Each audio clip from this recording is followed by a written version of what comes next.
O que é credenciamento? Quando eu posso usar o credenciamento? Você já participou de um processo de credenciamento? Então, bora falar sobre credenciamento.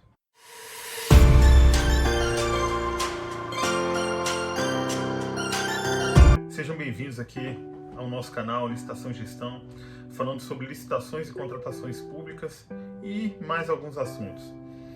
Para quem não me conhece ainda, meu nome é Frederico, eu sou servidor público, hoje 26 anos, tá? Hoje eu completo 26 anos, gente. É uma vida, né? Mas tô aqui, passei no concurso público e tô aqui há 26 anos trabalhando no Ministério Público da União. E tô aqui para poder compartilhar com vocês todo o conhecimento que eu adquiri durante todos esses anos aí, trabalhando com licitações e contratos e também lecionando. E hoje nós vamos falar sobre credenciamento. O credenciamento ele já existia? Já existia.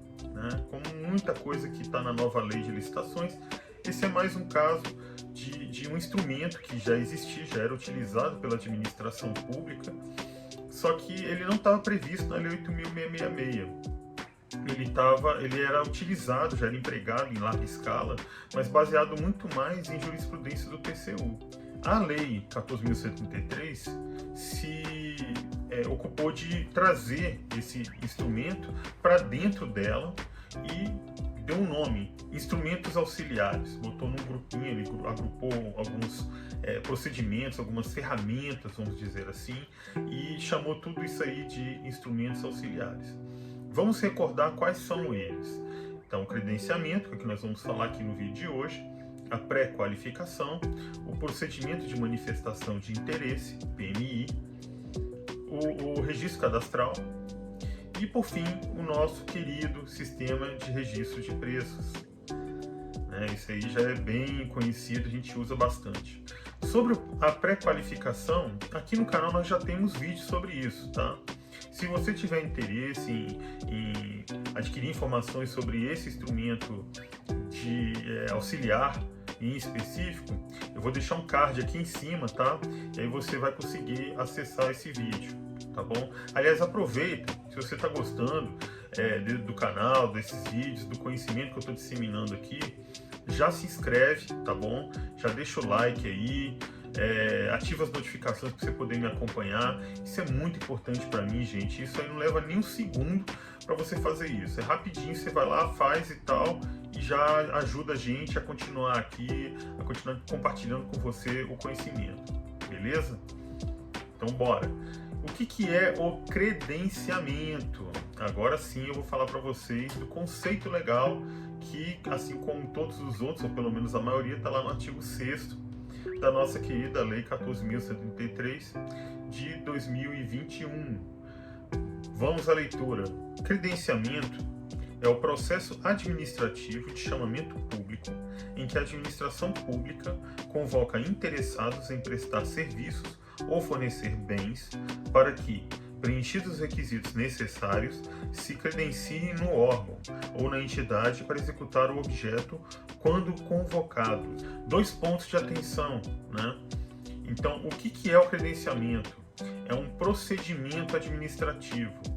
Então, você tem um procedimento, são várias etapas, você vai chegar num resultado. Esse é o primeiro ponto que você tem que estar atento.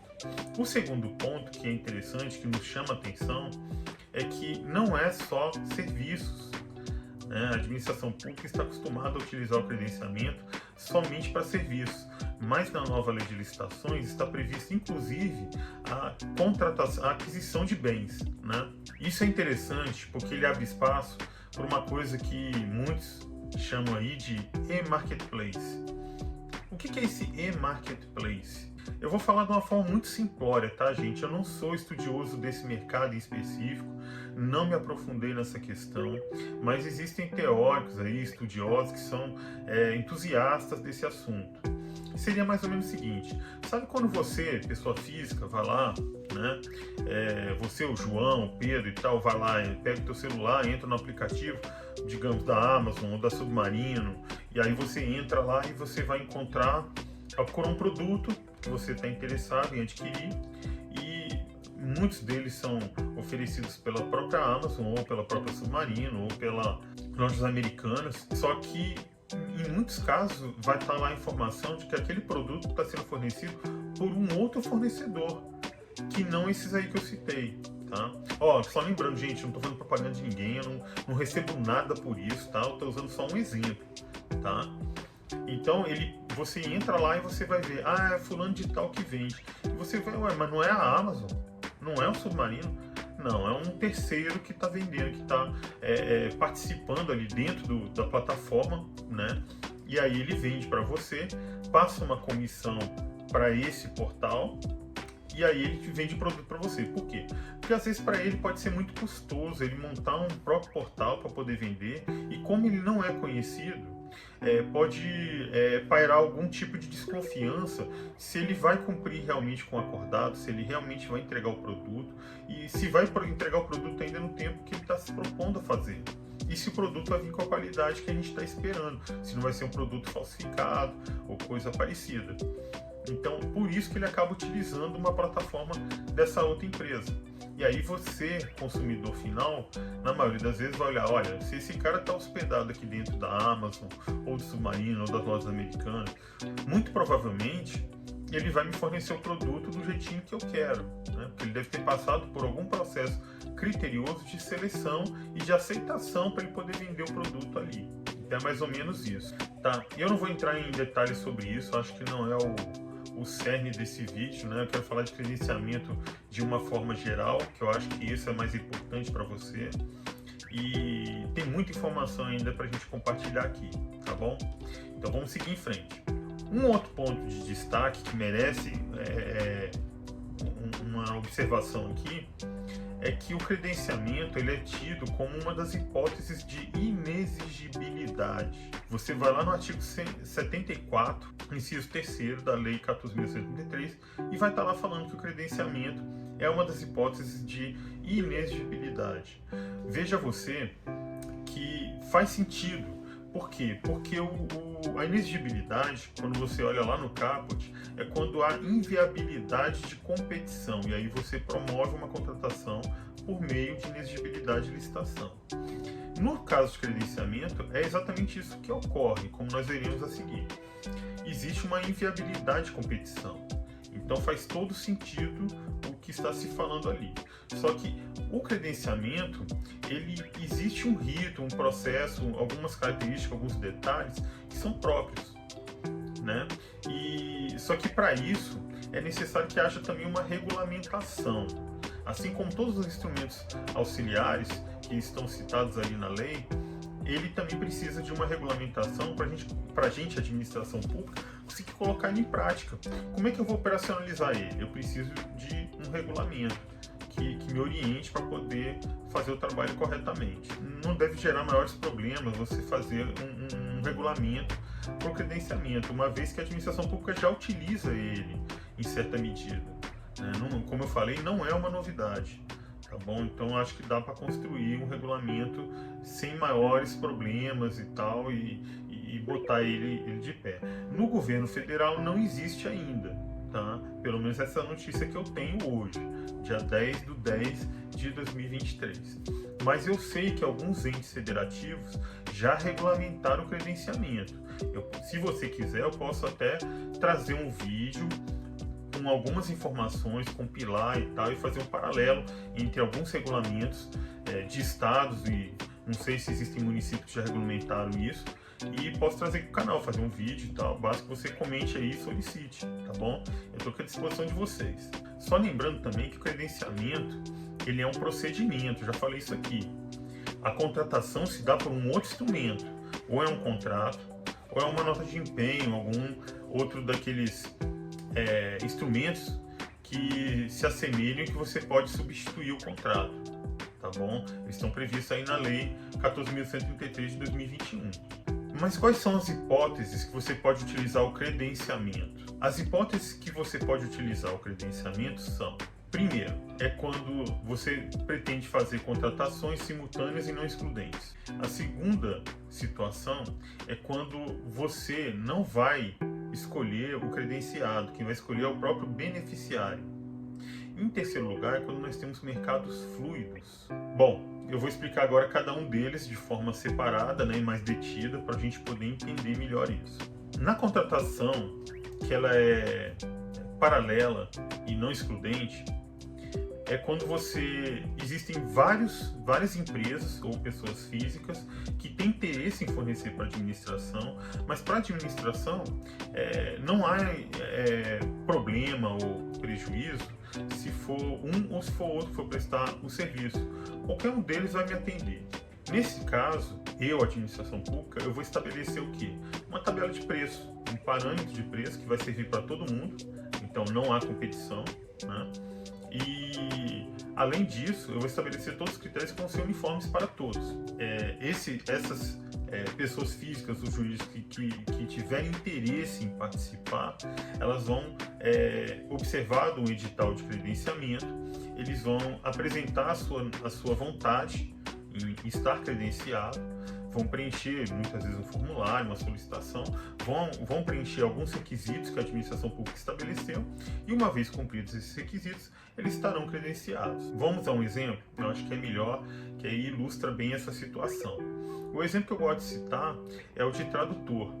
Pode estar muito longe, distante assim de uma realidade de um município pequeno e tal. Mas lá no órgão onde eu trabalho, por exemplo, nós temos uma área lá, uma secretaria de cooperação internacional, porque a gente conversa com outros ministérios públicos, com outros entes e tudo para poder trabalhar de forma coordenada. Então a gente precisa disso e vem documentos de tudo quanto é lugar do mundo. Então é necessário que exista esse tipo de serviço disponível. Mas não é só o Ministério Público que faz, tá, gente? Eu vi agora, eu estava fazendo uma pesquisa rápida, você encontra isso muito fácil. Eu encontrei um edital do TSE de 2020, um edital de credenciamento, quer dizer, 2020 ainda estava sendo feito com base na Lei 8.666, você pode conferir lá, se não me engano, é o edital número 1 de 2020. É bem interessante, bem construidinho, tá? E vamos a alguns pontos aqui para poder chamar a atenção, né? Esse edital, quando você olha lá, ele está lá dizendo, né? Ele abre o credenciamento, ele fala assim, olha, a partir de tal dia, após a publicação desse edital, você vai poder apresentar o seu requerimento para poder ser credenciado e poder prestar o serviço de tradução junto ao TSE. E aí, a partir dessa data, o processo de credenciamento fica aberto, indefinidamente. Eu vou comentar isso melhor lá para frente, porque é um dos requisitos, né, uma das regrinhas que está lá na Lei 14.133, para você poder fazer o credenciamento. É isso, é você deixar ele permanentemente aberto. E que mais? Aí o cara, né, a pessoa se propõe a prestar o serviço, né? Ela se registra lá. E só lembrando aqui, né, no caso de tradução, a maioria das vezes a gente pega aí contratação de pessoa física. E aí, para quem não sabe, eu tenho um vídeo aqui no canal que eu trato desse assunto também, de contratação de pessoa física, tá? Eu vou deixar um card aqui também, se tiver interesse, já clica aí e já confere as informações para poder enriquecer o seu conhecimento. Lá nesse edital também eu verifiquei que tem lá uma tabelinha com os preços, né? E você também tem uma descrição do serviço, pormenorizado, como é que você quer, tudo detalhado.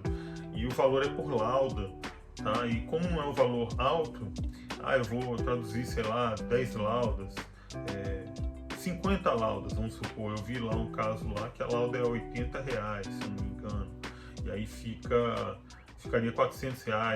Quer dizer, é por isso que lá está previsto que a contratação é por nota de empenho, de despesa. Você não precisa de ter um instrumento contratual burocratizando tudo.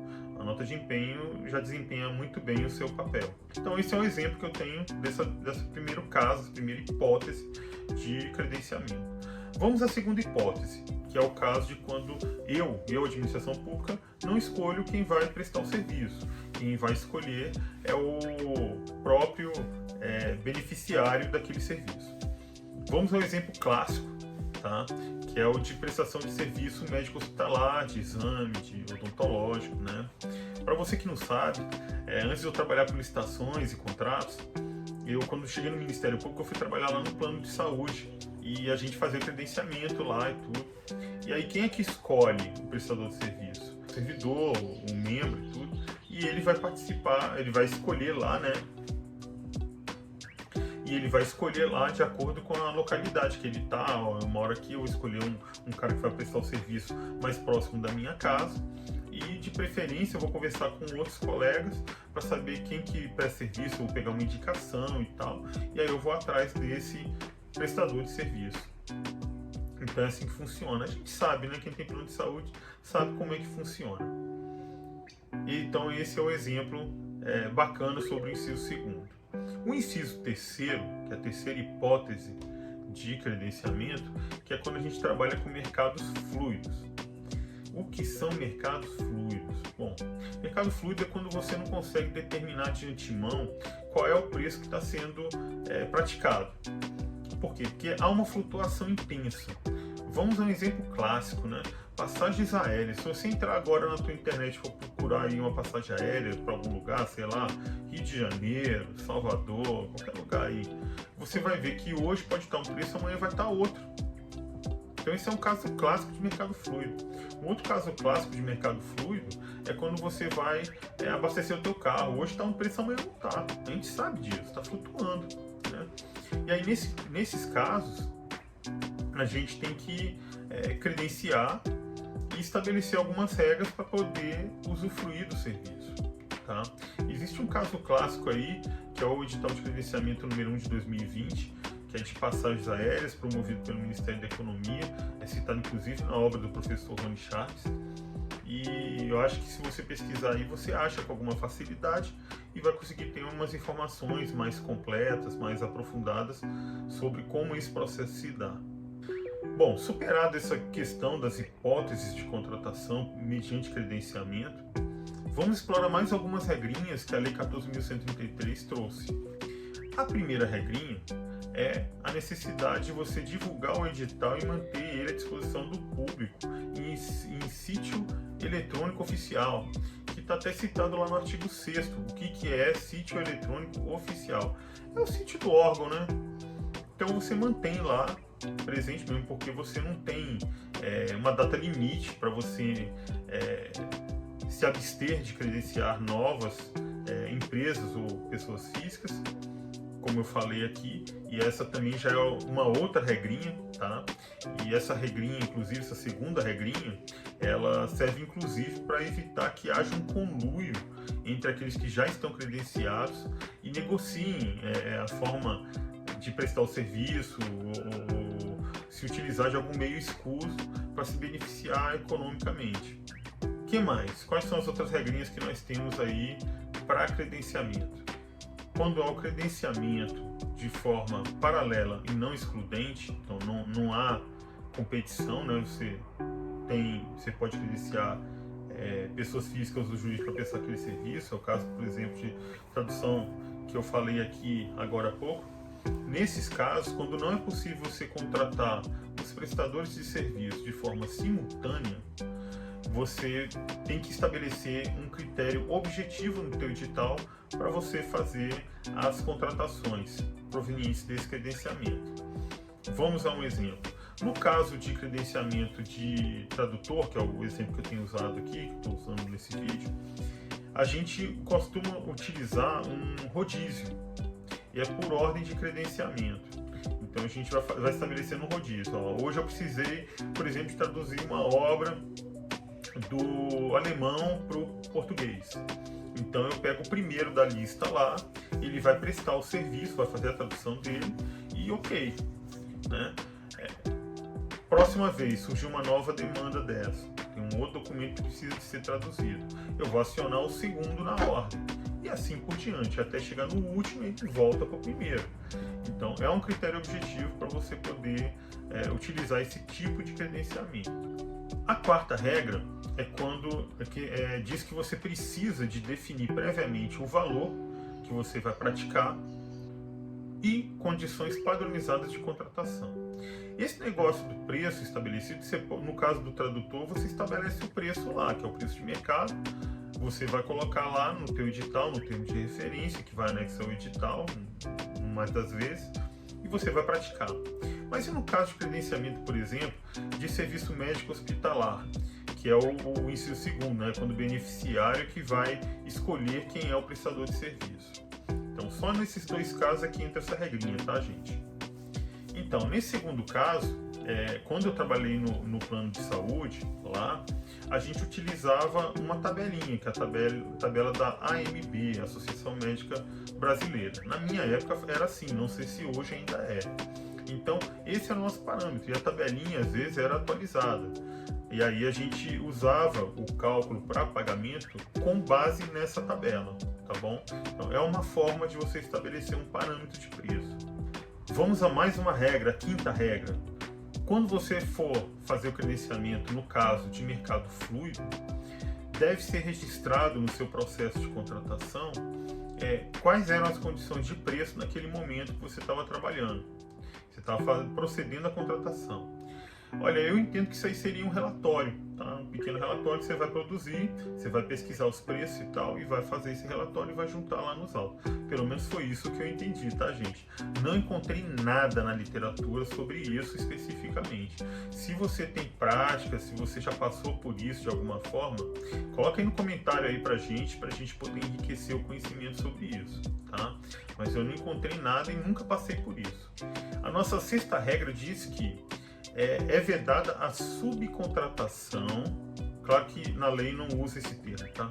Eu estou usando para ficar mais fácil da gente entender. Mas fala que é vedada a subcontratação, salvo se a administração autorizar. Gente, eu confesso que quando eu li primeiramente essa regrinha aí, eu achei muito esquisito, porque a gente está lidando com um caso de inexigibilidade. Aí quer dizer, aí você vai ter uma possibilidade ainda que remota, né? Então, salvo quando a administração permitir a subcontratação. Quer dizer, me parece muito estranho, porque quando a gente fala em inexigibilidade, a gente pensa logo em questões de singularidade do serviço. Eu quero aquele profissional lá. No entanto, como a gente estava conversando ali no início, existe o caso da contratação, por exemplo, de tradutor, em que não me interessa quem é que está sendo contratado para prestar o serviço. Tanto é que eu estabeleci um esquema de rodízio.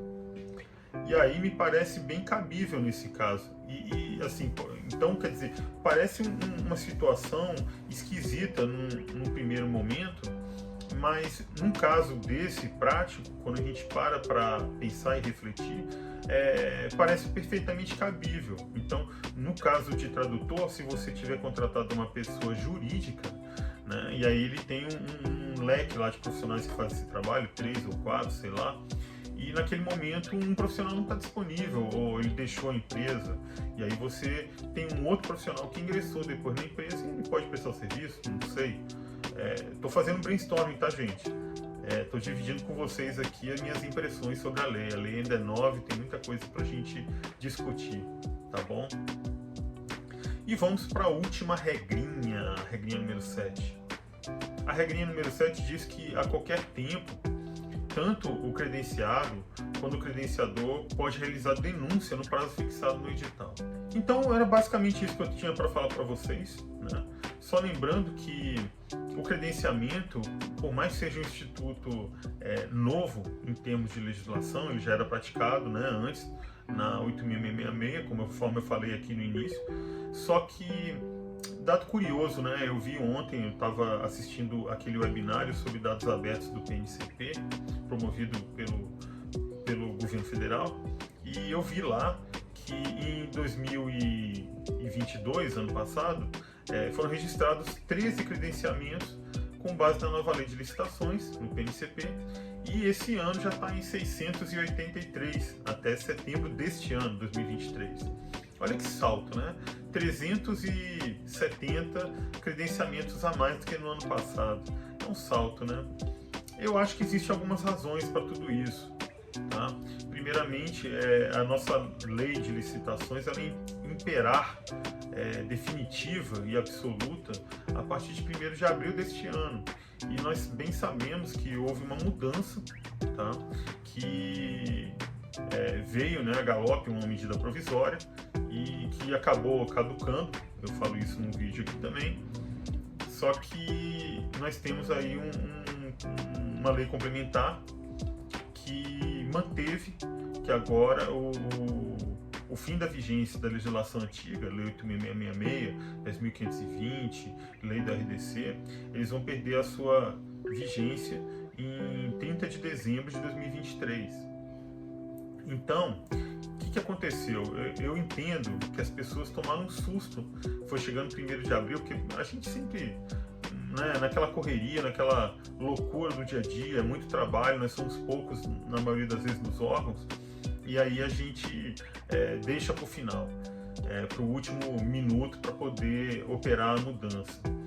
Só que o que aconteceu? A gente tomou um susto, está chegando perto de 1º de abril, e de repente a gente conseguiu esse respiro ali, né?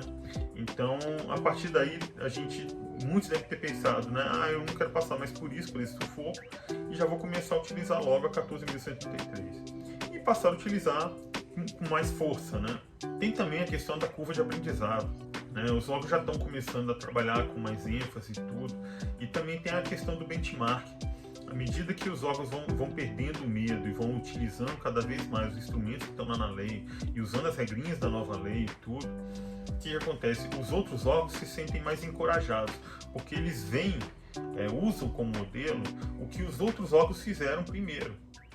E aí a coisa vai se desenrolando com uma facilidade maior, né? O medo vai diminuindo. Tem isso também. Bom, essas são as minhas percepções, que eu tinha para dividir com vocês. Espero que vocês tenham gostado do vídeo, tá bom? E vamos em frente, vamos conversando, né? E como eu falei, não esquece de me seguir aqui não, hein, gente? Forte abraço, fique com Deus e até a próxima.